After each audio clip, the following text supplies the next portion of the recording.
Vitamin D has gotten a lot of attention lately. We recognized many years ago that vitamin D comes from sunlight hitting the skin, and the skin converts the sunlight into an active vitamin D. Now, originally we thought, okay, vitamin D helps to absorb calcium, and it's important so that people don't get osteoporosis. Now we are beginning to appreciate that vitamin D has a million other things going on. It's a very active hormone in the body, and it's responsible for growth of cells throughout the body.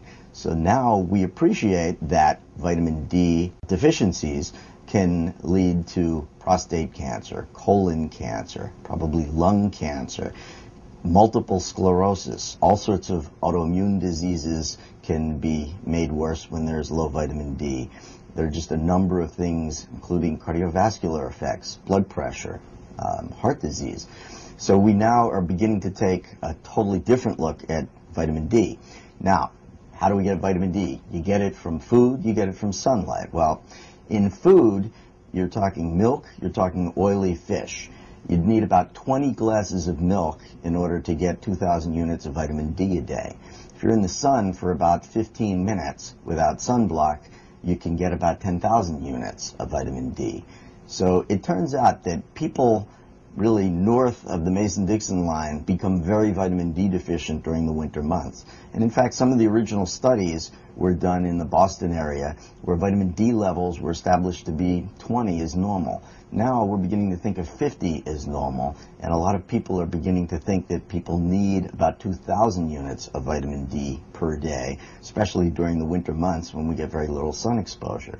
Of course, we try to avoid sun exposure because of skin cancer risk. So most people now really have to start thinking about taking vitamin D, and specifically vitamin D3 supplements. And I would say that 1,000 units of vitamin D3 is safe for virtually everyone, and probably 2,000. Many serious researchers are beginning to come up with 2,000 as the legitimate number for adults. I think that we do have to avoid skin cancer, and we do need to use sunblock. So I don't think we're going to get it from food. I don't think we're going to get it from sun. So I think vitamin D3 is becoming a very important issue, and we can monitor it in the bloodstream and actually see where the levels are.